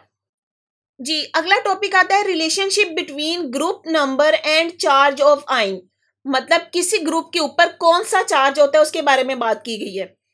When we move from left to right in the periodic table, the main group element tend to form cation having a charge equal to the group number. For example, group 1 element form 1 charge, क्योंकि group element है वो एक electron release कर देंगे, उसके ऊपर +1 charge आ जाएगा। इसी तरह ग्रुप 2 एलिमेंट है वो अपने दोनों इलेक्ट्रॉन किसी को दे देंगे तो उनके ऊपर +2 चार्ज आएगा। And group 3 element form +3 ion, मतलब वो 3 इलेक्ट्रॉन दे सकते हैं। The number of charge on the cation also corresponded to the number of electron present in their outermost shell. तो outermost shell में जितने इलेक्ट्रॉन होंगे और वो अपने इस outermost इलेक्ट्रॉन्स को अगर रिलीज कर सकता है तो उतना उसके ऊपर चार्ज आ रहा है। 1 इलेक्ट्रॉन रिलीज करेगा तो +1 चार्ज है, 2 इलेक्ट्रॉन रिलीज करेगा तो +2 चार्ज, और अगर 3 इलेक्ट्रॉन रिलीज करता है तो +3 charge. When we move from right to left in the periodic table, अब यहाँ पे बात की गई right to left in the periodic table, मतलब अब नोबल गैसेस से शुरू होके बैक की तरफ आए। Elements often form anion with a negative charge equal to the number of groups toward the left side of the noble gases. तो वो anion बनाते हैं। जैसे एग्जांपल दी गई है ग्रुप 17 के elements which are located one group toward left to the noble gases form ion with one negative charge. तो group 17 के एलिमेंट्स हैं, इनके आउटर मोस्ट शेल में क्योंकि 7 इलेक्ट्रॉन्स होते हैं और उनको अपना आउटर मोस्ट कंप्लीट करने के लिए 1 इलेक्ट्रॉन चाहिए होता है, वो अपना 1 इलेक्ट्रॉन ले लेंगे, इसलिए उनके ऊपर जो चार्ज आएगा वो 1 नेगेटिव चार्ज आएगा। Similarly, the group 16 element form anion with the 2 negative charge, क्योंकि ग्रुप 16 के एलिमेंट उनके आउटर मोस्ट शेल में 6 इलेक्ट्रॉन है, 8 कंप्लीट करने के लिए 2 इलेक्ट्रॉन उनको चाहिए होंगे, इसलिए उनके ऊपर 2 नेगेटिव चार्ज आएगा। The negative charge is present on these ions corresponding to number of the electron which these group need to complete their octet. तो अपना octet कंप्लीट करने के लिए ये जितने इलेक्ट्रॉन लेंगे वो उतना ही उसके ऊपर चार्ज होगा। एक इलेक्ट्रॉन ले रहे हैं तो -1 चार्ज होगा, और अगर 2 इलेक्ट्रॉन ले रहे हैं तो -2 चार्ज आ जाएगा। जी आज का हमारा टॉपिक है variation of periodic properties in periods and group. Periodic table की बात कर रहे थे, तो अब इसमें हम कुछ प्रॉपर्टीज को देखेंगे कि वो पीरियोडिक टेबल में किस तरीके से चेंज होती है, ग्रुप में उसका क्या ट्रेंड है या पीरियड में उस प्रॉपर्टी का क्या ट्रेंड है। Periodicity in the properties of the element occur due to recurrence of similar electronic configuration. Recurrence इसका क्या मतलब, एक वर्ड हमने यूज किया था पीरियोडिसिटी। पीरियोडिसिटी हमने कहा था कि repetition of the properties after a some interval. Periodic table में कुछ इंटरवल के बाद ये प्रॉपर्टीज रिपीट होती हैं, और इन्हीं प्रॉपर्टीज की बेस पे हमने एलिमेंट्स को ग्रुप में रखा था। और जब पीरियोडिक टेबल देखा तो हमने देखा कि एक ही ग्रुप में एलिमेंट्स की केमिकल प्रॉपर्टीज काफी हद तक एक दूसरे से मिलती जुलती हैं। तो अब यहाँ पे हम प्रॉपर्टीज की बात करेंगे। These properties include atomic radius, ionization energy, electron affinity and electronegativity. सबसे पहले हम देखते हैं एटॉमिक रेडियस। एटॉमिक रेडियस क्या है? अब रेडियस देखें, आप किसी भी राउंड चीज का रेडियस मेजर कर सकते हैं। तो हमने एटम का जो स्ट्रक्चर देखा है उसमें यही कहा था कि एटम के सेंटर में उसका न्यूक्लियस है और इलेक्ट्रॉन उस न्यूक्लियस के इर्द गिर्द रिवॉल्व करते हैं ऑर्बिट्स में। तो इसलिए यहाँ पे हम उसका एटॉमिक रेडियस डिस्कस करेंगे। The electron cloud of an atom has no definite limit. लेकिन पहली बात जो कह दी गई है कि इलेक्ट्रॉन क्लाउड, जो इलेक्ट्रॉन्स हैं न्यूक्लियस के गिर्द रिवॉल्व तो करते हैं लेकिन उनके कोई डेफिनेट लिमिट नहीं है। Because of this, the size of an atom cannot be defined exactly. इसलिए किसी भी एटम के साइज को exactly डिफाइन नहीं कर सकते। अब यहाँ पे ये आपसे एक शॉर्ट क्वेश्चन भी पूछा जा सकता है कि किसी भी एटम के साइज को आप exactly क्यों नहीं डिफाइन कर सकते? क्योंकि इलेक्ट्रॉन क्लाउड की कोई डेफिनेट लिमिट नहीं है। However, it is possible to measure the radius of an atom when it is bonded to an identical atom. जब एक एटम किसी दूसरे एटम के साथ बॉन्डेड हो तो तब हम उसका एटॉमिक रेडियस फाइंड आउट कर सकते हैं। तो अब इसकी डेफिनेशन देखें। Atomic radius is defined as half the distance between the nuclei of 2 identical bonded atom. क्या बात की गई है कि 2 आइडेंटिकल बॉन्डेड एटम, जब 2 एटम एक दूसरे के साथ बॉन्ड हो तो उसका डिस्टेंस का हाफ लिया जाए। जैसे यहाँ पे कहूँ कि अगर एक एटम ये है, ये 2 एटम है जो एक दूसरे के साथ बॉन्डेड है, अब यहाँ पे एक न्यूक्लियस का दूसरे न्यूक्लियस तक जो डिस्टेंस है इसका हाफ लिया जाए तो इसको आप बोलेंगे वो एटॉमिक रेडियस है। It is expressed in pm. Pm mean picometre. 1 picometre is equal to 10⁻⁻12 metre. अब यहाँ पे भी ये एक आपका एमसीक्यू की फॉर्म में क्वेश्चन बन सकता है। अब एटॉमिक रेडियस की एग्जांपल दी गई है। For example the distance between the nuclei of 2 bonded carbon atom is 154। अगर मैं कहूं कि ये 2 कार्बन एटम है जो एक दूसरे के साथ बॉन्डेड है और इनके एक न्यूक्लियस से दूसरे का न्यूक्लियस का डिस्टेंस जो है वो 154 पिकोमीटर है। Half of this distance is 77 is there for the radius of carbon atom. तो इस डिस्टेंस का हाफ जो है वो 77 उस कार्बन एटम का रेडियस है। इसी तरह बाकी एटम का रेडियस भी फाइंड आउट किया जाता है। This is also called the covalent radius of carbon atom. अब यहाँ पे कोवलेंट रेडियस क्यों कहा गया? क्योंकि कार्बन एटम के दरमियान कोवलेंट बॉन्ड होता है, इसी वजह से इसको कोवलेंट रेडियस कह दिया गया है। जी अब हम देखेंगे variation of atomic radius in periods. Atomic radius periods में किस तरह वेरी करता है, उसका क्या ट्रेंड है। When we move from left to right in the periods, the size of atom decreases generally. तो पहला जो इसका ट्रेंड बताया गया है कि जैसे ही आप पीरियोडिक टेबल में लेफ्ट से राइट जाएंगे, लेफ्ट से राइट जाने का मतलब है ग्रुप 1 से ग्रुप 18 की तरफ जाएंगे तो साइज ऑफ एटम डिक्रीज करता है। It is because as we go from lithium to neon in the second period we are adding electron to the outermost shell. अब हमें पता है कि जब लिथियम से नियोन की तरफ जाते हैं हमारा शेल सेम रहता है और उसमें नंबर ऑफ इलेक्ट्रॉन इंक्रीज करते जाते हैं। The charge on the nucleus also increases from +3 to +10। तो न्यूक्लियस के ऊपर ये चार्ज भी इंक्रीज करेगा। जितने इलेक्ट्रॉन इंक्रीज हो रहे हैं उतना उसका एटॉमिक नंबर भी बढ़ रहा है, उतना उसका प्रोटॉन भी बढ़ रहे हैं, तो इसलिए ये चार्ज इंक्रीज करेगा। लिथियम का +3 था, या उसका आप कह दें कि लिथियम के पास 3 प्रोटॉन है और नियोन तक जाते जाते वो 10 प्रोटॉन है। This tend to pull the electron closer to the nucleus and hence the size of atom decreases from lithium to neon, जैसा कि टेबल में बताया गया है। अब बात यहाँ पे समझने वाली क्या है कि क्योंकि वो एक ही पीरियड में हम बात कर रहे हैं, पीरियड हमारा स्टार्ट हो रहा है यहाँ पे लिथियम से और एंड हो रहा है नियोन पे। लिथियम का एटॉमिक नंबर 3 मीन उसके पास 3 प्रोटॉन है और नियोन के पास 10 प्रोटॉन है। जैसे जैसे हम पीरियड में जाएंगे तो ये न्यूक्लियर चार्ज बढ़ता जाता है। जब किसी एटम के ऊपर जितना न्यूक्लियर चार्ज बढ़ेगा उसकी अट्रैक्टिव फोर्स उन इलेक्ट्रॉन के ऊपर भी बढ़ेगी। तो न्यूक्लियस आउटर मोस्ट शेल को अपनी तरफ या आउटर मोस्ट शेल के इलेक्ट्रॉन को या वैलेंस शेल इलेक्ट्रॉन को अपनी तरफ ज्यादा अट्रैक्ट करेगा, जिसकी वजह से उसका साइज छोटा हो जाएगा। इसीलिए हम कहते हैं कि along the period size of atom decrease. अब यहाँ पे देखें आपको साइज भी बता दिए गए। सबसे पहला जो एलिमेंट है सेकंड पीरियड का लिथियम है, इसका साइज 152 पिकोमीटर है। नेक्स्ट आता है बेरिलियम, वो 113 है, बोरॉन 88, कार्बन 77। तो आप देखिए अलोंग द पीरियड ये साइज जो है वो डिक्रीज कर रहा है। जी नेक्स्ट है variation of atomic radius in group. Period में तो हमने देख लिया, अब ग्रुप में देखते हैं क्या होता है। The atomic radius of an atom increases from top to bottom in a group. Group में ये टॉप से बॉटम इंक्रीज करता है। It is because a new shell is being added in the successive period down the group and the inner electron shield the outermost electron from the nucleus. अब इसकी क्या reason है, जैसे जैसे group में आप डाउनवर्ड आते जाते हैं तो हमारा एक शेल बढ़ता जाता है। अब शेल ज्यादा हो जाएगा तो इसका मतलब है उसका एटॉमिक साइज भी बढ़ गया, तो down the group atomic size increase करता है। और यहाँ पे एक बात की गई है इलेक्ट्रॉन शील्ड। ये इलेक्ट्रॉन शील्ड ये एक शील्डिंग इफेक्ट है, या यूं कह लें कि एक रुकावट है न्यूक्लियस के दरमियान और उसके आउटर मोस्ट इलेक्ट्रॉन के दरमियान। जितना किसी एटम का साइज बड़ा होगा उतना ही ये शील्डिंग इफेक्ट उसको कंट्रोल करेगा कि वो न्यूक्लियस के होल्ड से बाहर रहेगा। मींस कि आउटर मोस्ट इलेक्ट्रॉन न्यूक्लियस के होल्ड उसके ऊपर कम होगा। इसको हम बोलते हैं शील्डिंग इफेक्ट या इलेक्ट्रॉन शील्ड। अब यहाँ पे ग्रुप में देखें, ये अल्कली मेटल्स की बात की गई है, lithium, sodium, potassium, rubidium, caesium. Group में डाउन जाते हुए नंबर ऑफ शेल इंक्रीज करेगा। यहाँ पे सक्सेसिव इंक्रीज इन शेल है कि हर एलिमेंट में शेल इंक्रीज होता जाएगा, तो इसका एटॉमिक रेडियस भी बढ़ता जाएगा। जैसे यहाँ पे देखें number of electron in the inner shell यहाँ पे 2 है, फिर शेल के इलेक्ट्रॉन्स की तादाद बढ़ती गई है और यहाँ पे इसकी इस तरह एटॉमिक रेडियस भी बढ़ते गए हैं।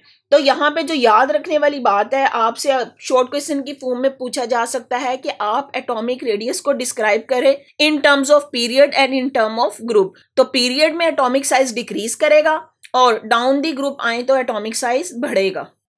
इंटरेस्टिंग इंफॉर्मेशन है, although you might expect atom to become larger with the increase in their atomic number, क्या कह रहे हैं कि अगर किसी भी एटम का एटॉमिक नंबर बढ़ रहा है तो उसका साइज भी बढ़ रहा है. This does not always occur because the size of an atom is determined by the diameter of its electron shell. लेकिन ये ऐसा नहीं होता है. उसकी क्या रीजन है कि किसी भी एटम का जो साइज है वो उसके आउटर मोस्ट शेल के डायामीटर से हम मेजर करते हैं. जी, जो अगली प्रॉपर्टी आ जाती है वो है आयोनाइजेशन एनर्जी. सबसे पहले तो हम देखेंगे आयोनाइजेशन एनर्जी की डेफिनेशन क्या. आयोनाइजेशन एनर्जी होती क्या है. Ionization energy is the amount of energy required to remove the most loosely bound electron from the valence shell of an isolated gaseous atom. Mean एक आइसोलेटेड गैसियस एटम उसके outermost shell से electron को remove करने के लिए जितनी energy चाहिए होती है वो उसकी आयोनाइजेशन एनर्जी है. यहाँ पे बात की गई है आइसोलेटेड गैसियस एटम, मतलब वो एटम अपनी आइसोलेटेड फॉर्म में हो. When there is only one electron present in the valence shell, the energy required to remove it will be called the first ionization energy. अब ये जरूरी तो नहीं है कि उसके वैलेंस शेल में सिर्फ एक इलेक्ट्रॉन हो, किसी के 2 भी हो सकते हैं, किसी के 3 भी हैं, किसी के 4 भी हैं. तो पहले इलेक्ट्रॉन को रिमूव करने के लिए जितनी एनर्जी चाहिए वो उसकी फर्स्ट आयोनाइजेशन एनर्जी है, क्योंकि पहला इलेक्ट्रॉन आप रिलीज कर रहे हैं. और अगर सेकेंड इलेक्ट्रॉन रिलीज करवाना है तो उसके लिए जितनी एनर्जी चाहिए वो उसकी सेकेंड आयोनाइजेशन एनर्जी होगी. आयनाइजेशन एनर्जी को एक्सप्रेस करते हैं किलो जूल पर मोल में. For example the first ionization energy of sodium atom is +496 kilo joule per mole. तो +496 का मतलब है ये इतनी एनर्जी एब्जॉर्ब करेगा, इतनी एनर्जी हम इसको देंगे तो ये अपने इलेक्ट्रॉन को रिलीज करेगा. यही जो एनर्जी है इसको हम बोल रहे हैं इसकी ionization energy. When there are more than one electron in the valence shell, they can be removed one by one, providing more and more energy. अगर हमारे पास वैलेंस शेल में एक से ज्यादा इलेक्ट्रॉन है तो उनको बारी बारी रिमूव किया जाएगा. For example magnesium has 2 electron in its outermost shell. It is easier to remove the first electron from magnesium than the second one. तो मैग्नीशियम का पहले इलेक्ट्रॉन को रिलीज करना या वहां से रिमूव करना आसान है और उसके लिए कितनी एनर्जी चाहिए 737 किलो जूल्स पर मोल. लेकिन मैग्नीशियम का जब सेकंड इलेक्ट्रॉन निकालना हो तो उसके लिए जो एनर्जी है वो तकरीबन उससे डबल हो जाती है, तो वो है 1450 किलो जूल्स पर मोल. अब यहाँ पे ये क्वेश्चन आपसे पूछा जा सकता है कि why second ionization energies values are higher than first ionization energy. अब इसकी एक रीजन है. देखें, जब हमने पहला इलेक्ट्रॉन निकाला तो ये हमारे इसके ऊपर प्लस चार्ज आ गया है, ये हमारा कैटाइन बन गया पॉजिटिव चार्ज. इस पॉजिटिव चार्ज वाले में से मजीद एक इलेक्ट्रॉन को निकालने के लिए ज्यादा एनर्जी चाहिए होती है, तो इसलिए सेकेंड आयनाइजेशन एनर्जी की वैल्यू हाई होगी. Ionization energy value is related to the atomic size. The smaller the radius of an atom the stronger the attraction between the nucleus and the outer electron and the higher the values of ionization energy. तो ionization energy किस पे depend कर रही है? Atomic size पे. जितना atomic size छोटा होगा उतनी ही उसके इलेक्ट्रॉन को रिमूव करवाने के लिए ज्यादा एनर्जी चाहिए होगी. तो एटॉमिक साइज छोटा होगा तो हाई आयोनाइजेशन एनर्जी वैल्यू होगी. The ionization energy values thus increase from left to right in the period. अगर आप पीरियड में जाएं तो वो increase from left to right in the period. Period में लेफ्ट से राइट जाते हुए एटॉमिक साइज डिक्रीज करता है. तो किसी भी एटम का जितना एटॉमिक साइज छोटा होगा उतनी ही उसको आयनाइजेशन एनर्जी ज्यादा चाहिए होगी. And it decrease from top to bottom in the group. और अगर ग्रुप में आए तो डाउन द ग्रुप ये डिक्रीज करती है. क्यों? क्योंकि वहां पे साइज बढ़ रहा है.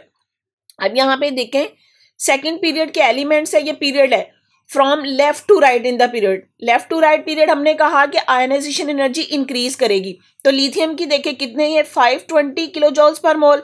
बेरिलियम की उससे ज्यादा और जाते जाते नियोन पे देखेंगे 2081. तो along the period ionization energy increase कर रही है. अब डाउन द ग्रुप देख लेते हैं. यहाँ पे फर्स्ट ग्रुप एलिमेंट्स हैं. आयनाइजेशन एनर्जी ऑफ एलिमेंट देखे फर्स्ट ग्रुप में. डाउन द ग्रुप हमने कहा कि आयनाइजेशन एनर्जी डिक्रीज करेगी. तो लिथियम की कितनी है 520. उसके नीचे वाला एलिमेंट सोडियम उसकी उससे कम होगी. तो down the group ionization energy decrease कर रही है. और इसकी रीजन क्या है? क्योंकि down the group atomic size increase करता है. जी स्टूडेंट्स, नेक्स्ट टॉपिक या नेक्स्ट प्रॉपर्टी हमारी है इलेक्ट्रॉन एफिनिटी. अब इलेक्ट्रॉन एफिनिटी की सबसे पहले डेफिनेशन देखेंगे. Electron affinity is the amount of energy change when an electron is added up in the outermost shell of an isolated gaseous atom.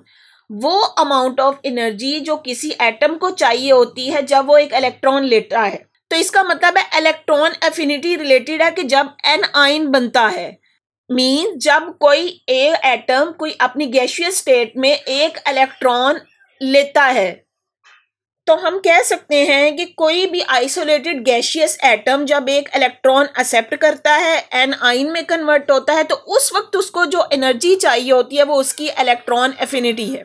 For example 328 किलोजॉल्स पर more energy is released when an electron enter in the fluorine atom.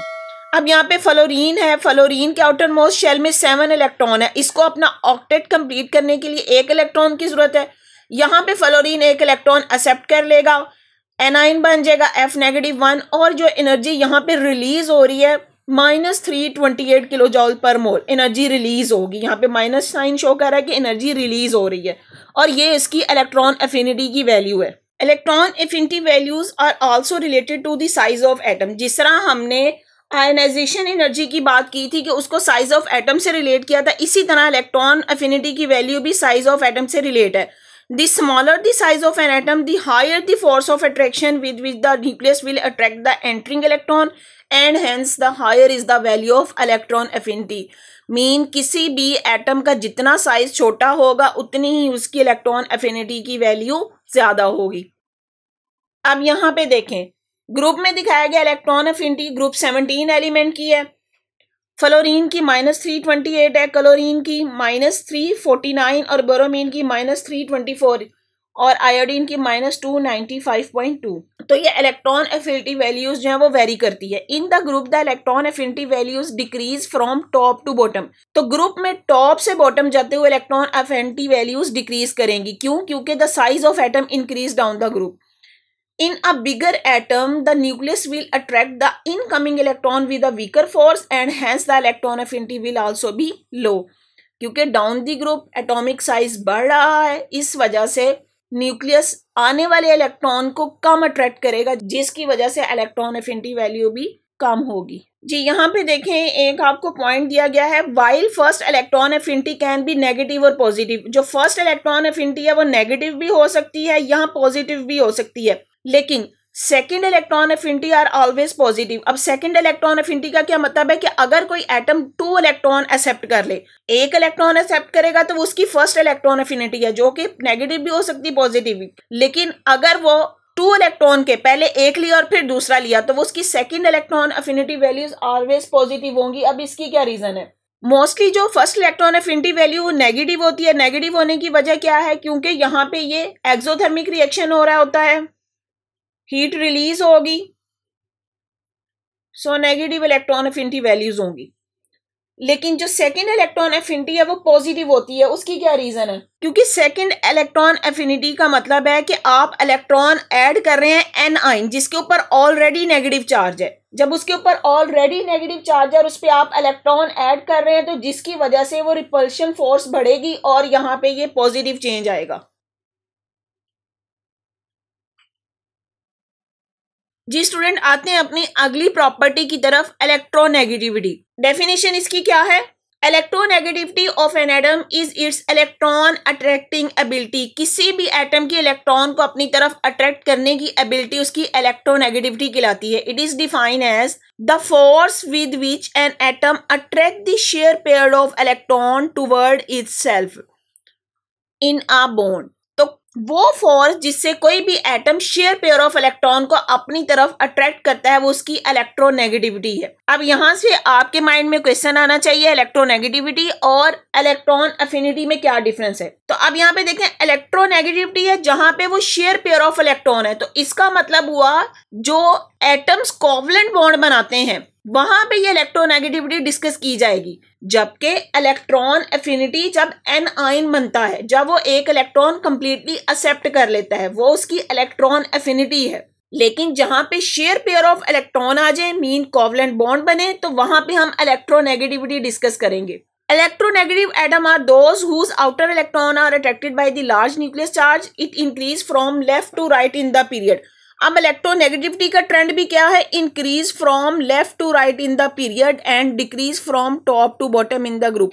इससे पहले जो हमने property पढ़ी थी ionization energy, electron affinity और electronegativity तीनों का सेम ट्रेंड है। अलोंग द पीरियड ये इंक्रीज करेगी, जबकि डाउन द ग्रुप वो डिक्रीज कर रही है। तो आपने ये याद रखना है कि आयनाइजेशन एनर्जी, इलेक्ट्रॉन एफिनिटी और इलेक्ट्रोनेगेटिविटी तीनों का पीरियड में सेम ट्रेंड है। पीरियड में लेफ्ट से राइट ये इंक्रीज करेगी, जबकि डाउन द ग्रुप ये डिक्रीज करेगी। Thus, the most electronegative atom are found at the top right-hand corner of the periodic table.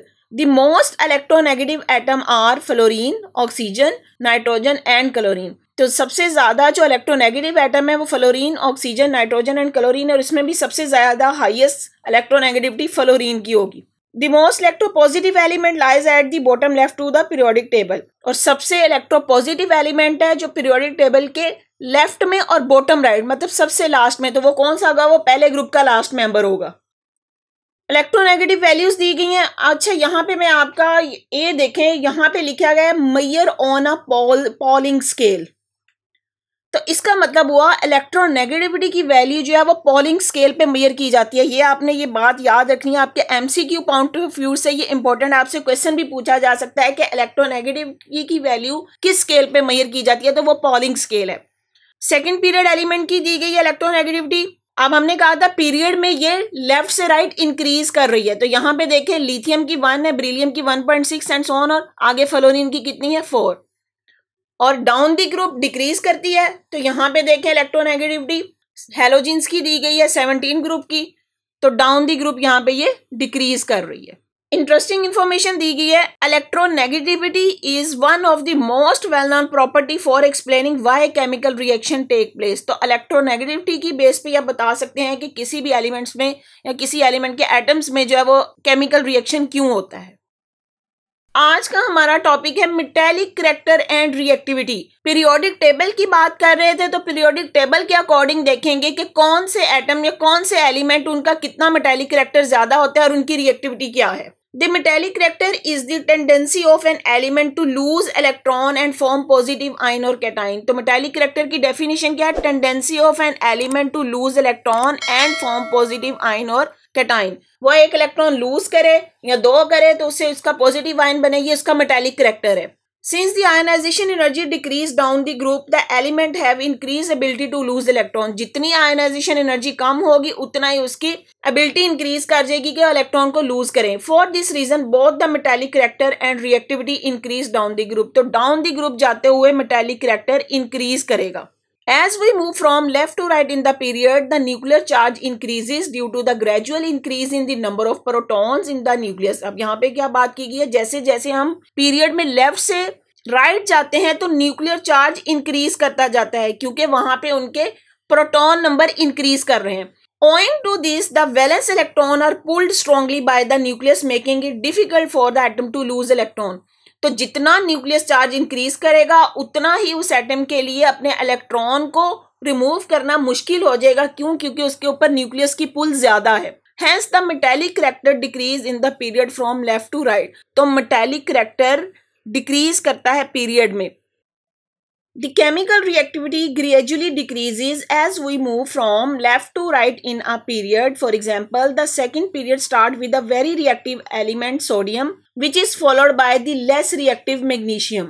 तो पीरियड में हमने कहा कि जैसे जैसे हम लेफ्ट से राइट की तरफ जाएंगे तो मेटालिक करैक्टर डिक्रीज करेगा। अब यहाँ पे बात की गई है पीरियड की, second period start with the reactive metal sodium which is followed by the less reactive magnesium. तो यहाँ पे सोडियम की रिएक्टिविटी ज्यादा है जबकि मैग्नीशियम की कम। Aluminium and silicon are less reactive. तो उसी पीरियड में हम मूव कर रहे हैं तो उसके बाद एल्यूमिनियम आएगा, सिलिकॉन, तो उनकी रिएक्टिविटी भी कम होती जाएगी। This is because the number of valence electron increases making it difficult to lose electron. तो इसकी रीजन भी बता दी गई है कि जैसे जैसे पीरियड में मूव करेंगे तो number of valence electron increase. Sodium के आउटर मोस्ट शेल में 1 इलेक्ट्रॉन होगा, मैग्नीशियम के 2 हैं, एल्यूमिनियम के 3 हैं, सिलिकॉन के 4 हैं। तो नंबर ऑफ वैलेंस इलेक्ट्रॉन बढ़ते जा रहे हैं, तो इसलिए इन इलेक्ट्रॉन को रिमूव करना डिफिकल्ट है। Moving further right in the period toward non metal the chemical reactivity gradually increase again. लेकिन फिर जब नॉन मेटल की तरफ जाते हैं तो तब इनकी केमिकल रिएक्टिविटी इंक्रीज कर देती है। अब यहाँ पे ये बात रखनी है, उनकी केमिकल रिएक्टिविटी की बात की है कि वो केमिकल रिएक्टिविटी इंक्रीज की है, मेटालिक करैक्टर नहीं बोला। Metallic character of a metal generally determine it's level of reactivity. तो मेटेलिक कैरेक्टर का मतलब है कि वो कितना रिएक्ट करता है इजीली। जी स्टूडेंट, जो अगली प्रॉपर्टी वो है डेंसिटी। अब डेंसिटी क्या होती है? Mass per unit volume, mean mass of the substance in a unit volume is called its density. यहाँ पे डेफिनेशन भी दी गई है, it is the mass of a substance in a unit volume. अब क्योंकि हम एटम्स की बात कर रहे हैं तो एटम की भी कोई ना कोई मास है और वो कितना वॉल्यूम ऑक्यूपाई करती है वो उसकी डेंसिटी है। Density of an element generally increase from top to bottom in a group में ये डेंसिटी इंक्रीज करेगी। क्यों इंक्रीज करेगी? क्योंकि down the group atomic size बढ़ रहा है, नंबर ऑफ शेल इंक्रीज कर रहे हैं तो साइज बढ़ रहा है तो इसकी डेंसिटी भी बढ़ जाएगी। But varies less significantly from left to right in a period. लेकिन पीरियड में आप इसको कोई स्पेसिफिक असाइन नहीं कर सकते कि वो बढ़ रही है या कम हो रही है, वो डिफरेंट अपनी कैरेक्टरिस्टिक शो कर रही है। इट इज एक्सप्रेस्ड इन ग्राम पर क्यूबिक सेंटीमीटर। तो यहाँ पे डेंसिटी जो मेजर की जाती है वो ग्राम पर क्यूबिक सेंटीमीटर में है। अब यहाँ पे ग्रुप में शो किया गया है, लिथियम है उसकी डेंसिटी 0.53 ग्राम पर क्यूबिक सेंटीमीटर है, फिर सोडियम है 0.97 है, पोटेशियम 0.89, रुबीडियम 1.63, सीजियम 1.87। तो यहाँ पे इनकी डेंसिटीज की वैल्यूज शो की गई हैं। अच्छा, अभी हमने जो बात की कि डेंसिटी जो है मोस्टली इंक्रीज करती है top to bottom in the group. अब यहाँ पे देखें कि डाउन द ग्रुप जा रहे हैं, लिथियम से सोडियम की तो इंक्रीज की, लेकिन सोडियम के बाद पोटेशियम की डेंसिटी यहाँ पे डिक्रीज कर दी है, उसके बाद फिर अगेन इंक्रीज की है। तो यहाँ पे जो डेंसिटी है इसका कोई सिग्निफिकेंट नहीं है, मोस्टली एक जनरल बताया गया कि जनरली इंक्रीज करती है, लेकिन उसमें कुछ वेरिएशन भी आ जाती है, तो आपने इस बात से कंफ्यूज नहीं होना है। जी स्टूडेंट, आते हैं मिनी एक्सरसाइज की तरफ। क्वेश्चन है, barium is present in second group and 6 period. Answer the following question about this statement. उन्होंने बेरियम के बारे में बता दिया है सेकंड ग्रुप एलिमेंट 6 पीरियड में, तो आपने कुछ क्वेश्चंस के आंसर देने हैं। इज इट अ मेटल और अ नॉन मेटल? पहले तो आपने बताना है कि मेटल है या नॉन मेटल। अब देखें ये सेकंड ग्रुप में है, सेकंड ग्रुप को हमने कहा था, नाम दिया था alkaline earth metals. Second group का मेंबर है तो इसलिए ये बेरियम मेटल होगा, तो it is a metal. Next है, विल इट बी इलेक्ट्रोपॉजिटिव और इलेक्ट्रोनेगेटिव? ये इलेक्ट्रोपॉजिटिव होगा या इलेक्ट्रोनेगेटिव? तो ये इलेक्ट्रोपॉजिटिव होगा, क्योंकि ये मेटल्स हैं और मेटल मोस्टली अपना इलेक्ट्रॉन लूज करती हैं और उनके ऊपर प्लस चार्ज आता है, वो कैटाइन बनाती हैं, इसलिए हम उनको बोलते हैं वो इलेक्ट्रोपॉजिटिव। तो यहाँ पे it will be electropositive. Next है, what is the nature of its oxide? अगर बेरियम ऑक्सीजन के साथ मिलता है तो इसका ऑक्साइड किस नेचर का होगा? नेचर से मुराद है वो एसिडिक होगा या बेसिक? अब मेटल्स के ऑक्साइड बेसिक इन नेचर होते हैं, तो इसको हम आंसर देंगे it will be basic in nature. ये बेरियम ऑक्साइड है। जी अगला क्वेश्चन पूछा गया है, in which physical state you expect this element to exist? आप बताएं कि ये किस स्टेट में होगा, इसकी फिजिकल स्टेट बतानी है। फिजिकल स्टेट का मतलब है सॉलिड होगा, लिक्विड होगा या गैस। अब क्योंकि ये मेटल है और मेटल मोस्टली सॉलिड स्टेट में होती है, तो यहाँ पे आप लिखेंगे it will be in solid state. जी नेक्स्ट क्वेश्चन है, in which group and period you expect to find an element with the largest atomic radius? आपने बताना है कि कौन सा एलिमेंट किस ग्रुप या किस पीरियड में होगा जिसका लार्जेस्ट एटॉमिक रेडियस है। अब हमने कहा कि down the group atomic radius बढ़ता है, तो यहाँ पे पहले ही ग्रुप का जो लास्ट एलिमेंट होगा, मीन जो पीरियड 7 में होगा, उसका एटॉमिक रेडियस सबसे बड़ा होगा। तो यहाँ पे आप आंसर देंगे first group and 7th period. जी नेक्स्ट क्वेश्चन है, can you predict the group number of the most electropositive and most electronegative element? आपने बताना है कि जो मोस्ट इलेक्ट्रोपॉजिटिव एलिमेंट है वो किस ग्रुप में होंगे और मोस्ट इलेक्ट्रोनेगेटिव एलिमेंट उनका ग्रुप क्या होगा।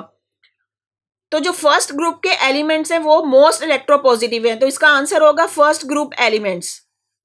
And the most electronegative they will be in the 17 group. 18 क्यों नहीं कहेंगे? क्योंकि 18 आर द नोबल गैसेस, उनके इलेक्ट्रॉनिक शेल कंप्लीट हैं, वो स्टेबल कॉन्फ़िगरेशन है, इसलिए यहाँ पे मोस्ट इलेक्ट्रोनेगेटिव एलिमेंट होंगे 17 ग्रुप के।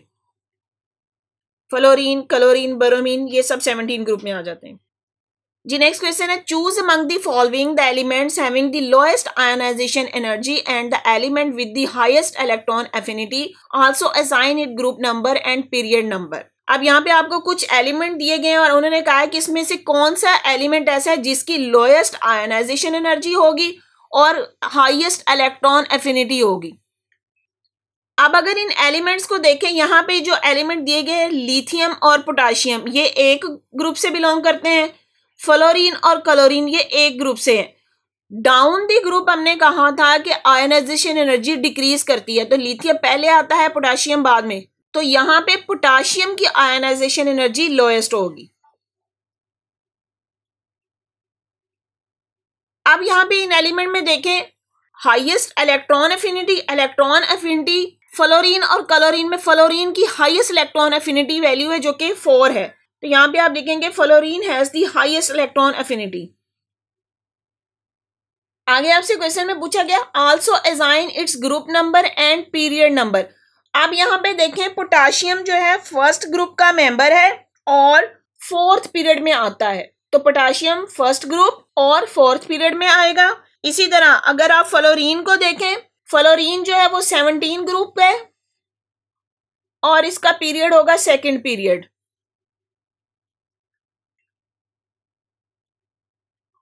जी नेक्स्ट क्वेश्चन है which 2 elements of the periodic table react to give. आपने कोई एलिमेंट बताने हैं, कौन से जो बेसिक ऑक्साइड बनाएंगे और कौन से एसिडिक ऑक्साइड बनाएंगे। तो जो मेटल्स हैं, फर्स्ट ग्रुप के मेटल्स या सेकंड ग्रुप के मेटल्स, वो बेसिक ऑक्साइड्स बनाते हैं, तो यहाँ पे आप लिखेंगे first group and second group. अब जैसे एग्जांपल दूं सोडियम की, तो सोडियम ऑक्साइड बनाएगा जो कि बेसिक ऑक्साइड है। आगे पूछा है एन एसिडिक ऑक्साइड, तो एसिडिक ऑक्साइड बनाएंगे जो मोस्टली नॉन मेटल्स होंगे, जैसे यहाँ पे आप कह दें सल्फर ऑक्सीजन के साथ मिलकर सल्फर डाइऑक्साइड बनाएगा जो कि एक एसिडिक ऑक्साइड होगा। तो ग्रुप 16 के एलिमेंट्स।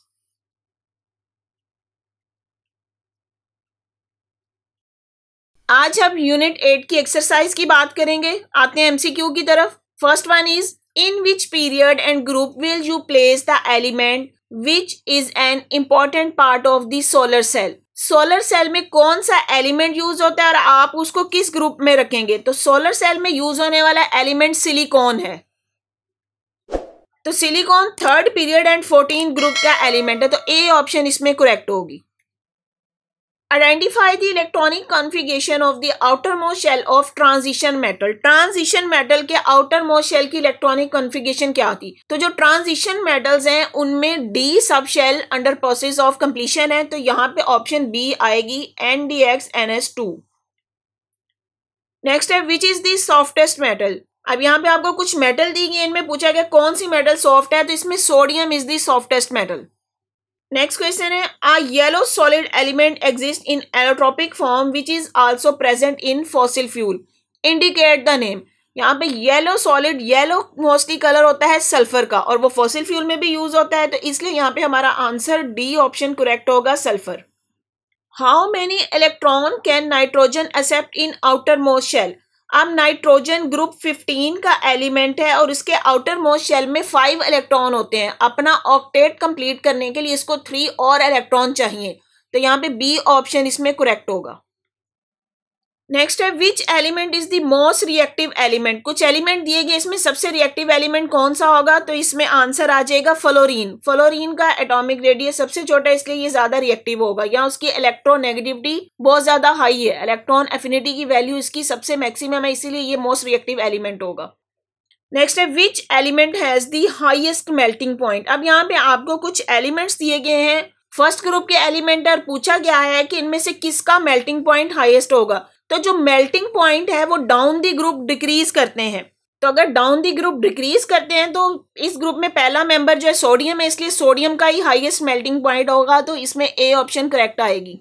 ऐसे आपको अगर इनके मेल्टिंग पॉइंट की वैल्यूज भी बता दें तो सोडियम का मेल्टिंग पॉइंट जो है वो 97.7, तो यहाँ पे आप देखें मैंने मेल्टिंग पॉइंट की वैल्यूज भी लिख दी हैं, तो सबसे ज्यादा हाईएस्ट सोडियम का ही है 97.7 डिग्री सेल्सियस। जी नेक्स्ट क्वेश्चन है in what order does the metallic character change in the second group. अब यहाँ पे सेकंड ग्रुप के एलिमेंट दिए गए, उन्होंने पूछा है कि मेटालिक कैरेक्टर कैसे चेंज होगा। हमें पता है कि down the group metallic character increase करता है, और अगर सेकंड ग्रुप के एलिमेंट्स को देखें तो मैग्नीशियम, कैल्शियम, बेरियम, स्ट्रोंशियम, तो यहाँ पे स्ट्रोंशियम का सबसे ज्यादा, फिर बेरियम का उससे कम, कैल्शियम का उससे कम और मैग्नीशियम का उससे कम, तो बी ऑप्शन इसमें करेक्ट आएगी।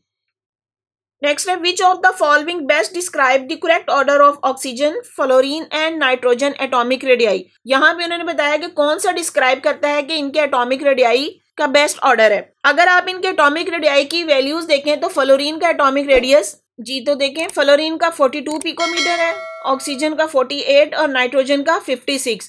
तो इसमें यहाँ पे सी ऑप्शन करेक्ट होगी, जिसमें असेंडिंग ऑर्डर में होगा। फ्लोरीन का कम, ऑक्सीजन का उससे ज्यादा, नाइट्रोजन का उससे ज्यादा।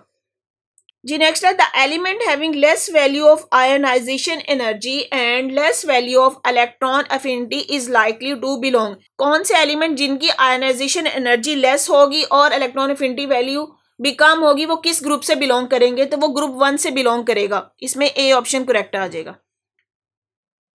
जी स्टूडेंट्स, आते हैं शॉर्ट क्वेश्चन आंसर की तरफ। पहला है why was atomic number chosen to arrange the element in the periodic table. Means कि पीरियोडिक टेबल बनाते हुए एटॉमिक नंबर को ही क्यों चूज किया गया, कि एलिमेंट्स को उनके एटॉमिक नंबर की बेस पे क्यों पीरियोडिक टेबल में अरेंज किया गया है? तो इसका आंसर क्या है, क्योंकि एटॉमिक नंबर रिप्रेजेंट करता है नंबर ऑफ प्रोटॉन, और किसी भी एटम के नंबर ऑफ प्रोटॉन उसकी स्पेसिफिक प्रॉपर्टी है जो उसके साथ रिलेट करते हैं, वो स्पेसिफिक हैं और उसकी प्रॉपर्टीज को डिटरमिन करते हैं। इसीलिए एलिमेंट्स को उनके एटॉमिक नंबर की बेस पे अरेंज किया गया। तो atomic number number of proton को रिप्रेजेंट करता है, जो कि किसी भी एलिमेंट की उसकी स्पेसिफिक प्रॉपर्टी है जो डिफाइन करती है उसकी प्रॉपर्टीज को। जी नेक्स्ट क्वेश्चन है what is the significance of word periodic. Periodic का मतलब क्या है? पीरियोडिक का मतलब पीरियोडिसिटी, मतलब after a specific intervals element repeat their properties. तो सिंपली आप वर्ड पीरियोडिक को कहेंगे रिपीटिंग पैटर्न, कि जिसमें एलिमेंट आफ्टर स्पेसिफिक इंटरवल अपनी प्रॉपर्टीज को रिपीट करते हैं, और इसी को उसकी पीरियोडिसिटी कहा जाता है। जी नेक्स्ट है why does the size of a period increase as we move down the periodic table. Periodic table में आते गए तो पीरियड का साइज इंक्रीज कर रहा है। पीरियड का साइज इंक्रीज करने से मतलब है कि फर्स्ट पीरियड देखें उसमें 2 एलिमेंट थे, सेकंड और थर्ड में 8 आए और अगले पीरियड में 18, और इसी तरह जैसे जैसे पीरियड नंबर बढ़ता गया तो एलिमेंट की तादाद भी बढ़ती गई। अब उन्होंने यहाँ पे इस क्वेश्चन को ये पूछा है कि जैसे पीरियोडिक टेबल में डाउन आते जाते हैं तो पीरियोडिक साइज क्यों इंक्रीज करता है? तो इसका आंसर आप देंगे कि नंबर ऑफ शेल इंक्रीज करते जाते हैं।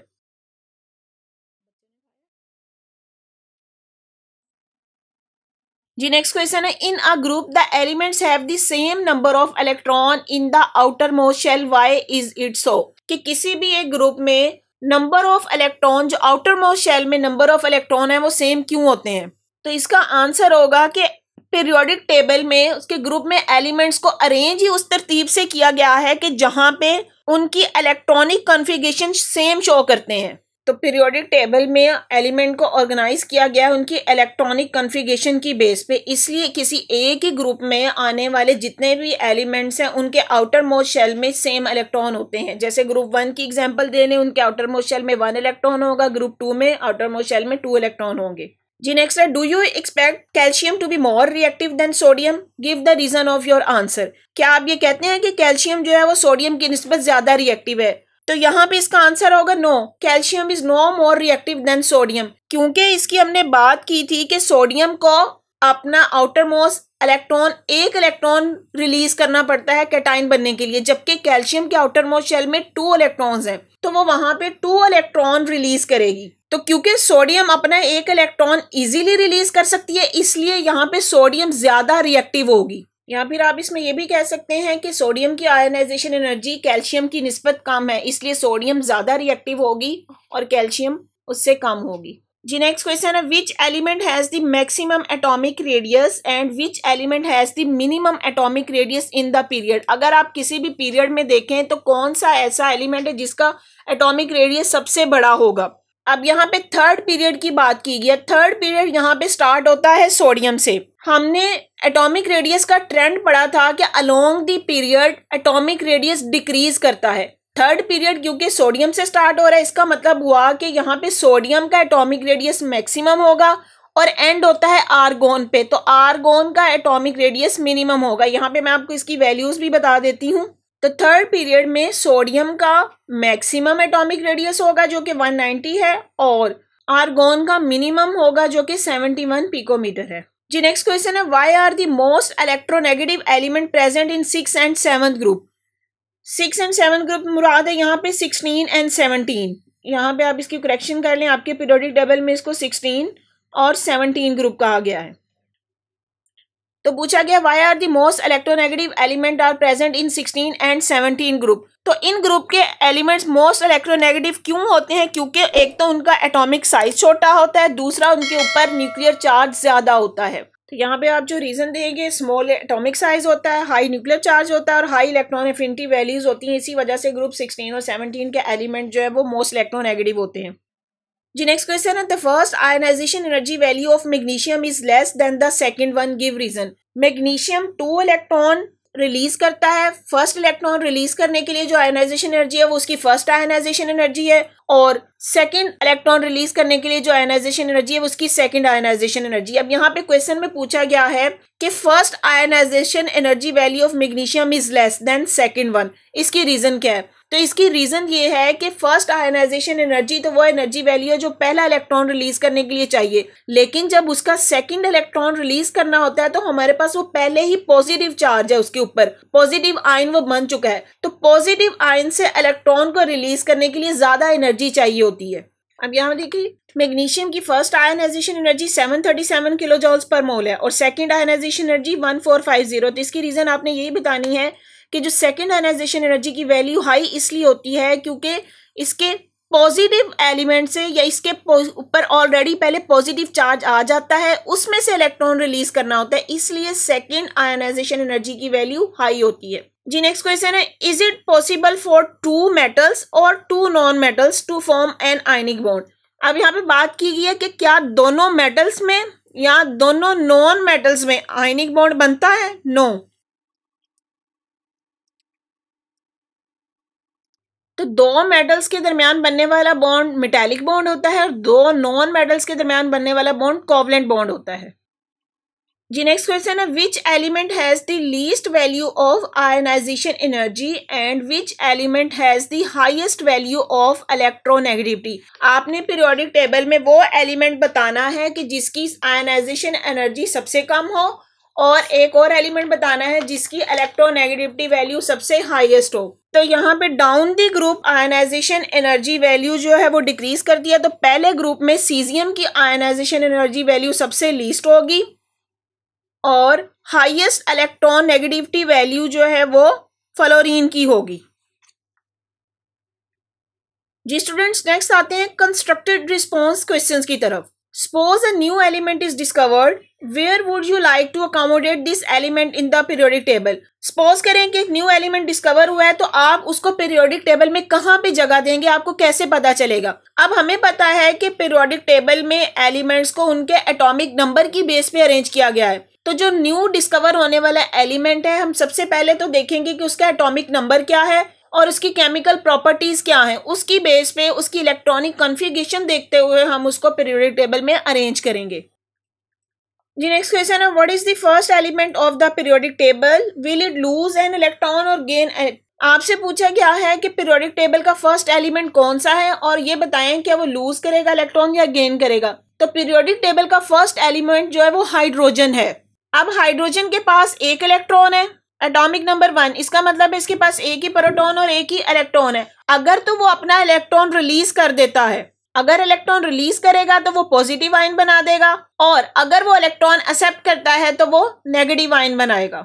यहाँ पे प्रोटॉन इसको इसलिए कहा जाता है क्योंकि जब ये अपना एक इलेक्ट्रॉन रिलीज कर देगा तो इसके पास न्यूक्लियस में एक प्रोटॉन तो मौजूद है, इसीलिए इस हाइड्रोजन को H पॉजिटिव को हम बोलते हैं ये प्रोटॉन है। और अगर वो एक इलेक्ट्रॉन ले ले तो उसके आउटर मोस्ट शेल में 2 इलेक्ट्रॉन्स आ जाएंगे, उसका पहला शेल कंप्लीट हो जाएगा और वो हाइड्राइड आयन बना देगा जिसको H नेगेटिव से शो करते हैं। जी नेक्स्ट क्वेश्चन है, atomic radii of boron and aluminium are. Boron का 88 पिकोमीटर है और एल्यूमिनियम का 125 पिकोमीटर है। Which element is expected to lose electron और इलेक्ट्रॉन्स इजीली? आपने बताना है इसमें से कौन सा एलिमेंट ज्यादा इजीली इलेक्ट्रॉन लूज करेगा। तो इसमें आप आंसर देंगे aluminium will lose electron more easily. क्यों इजीली रिमूव करेगा? क्योंकि इसका रेडियस जैसे जैसे बढ़ता जा रहा है तो न्यूक्लियस का होल्ड आउटर मोस्ट शेल पे कम होता जा रहा है, इसलिए उसके इलेक्ट्रॉन रिलीज करने आसान होंगे। जी नेक्स्ट क्वेश्चन है, how would you find the atomic radius of an atom? Atomic radius आप कैसे फाइंड आउट करते हैं? तो इसमें आप एटॉमिक रेडियस की डेफिनेशन देखें। Atomic radius is the half of the distance between the nuclei of two bounded atom. तो टू बाउंडेड एटम का जो रेडियस है उसको अगर हाफ कर दिया जाए तो वो एक एटम का रेडियस होगा। अब इस डिस्टेंस का हाफ इस एटम का एटॉमिक रेडियस होगा। जी नेक्स्ट क्वेश्चन है, why is it not possible for oxygen atom to accept 3 electron to form O-3 ion like the nitrogen which can accept electron to form N-3। अब यहाँ पे देखें, जो ऑक्सीजन है वो 16 ग्रुप का एलिमेंट है, इसके आउटर मोस्ट शेल में 6 इलेक्ट्रॉन होते हैं।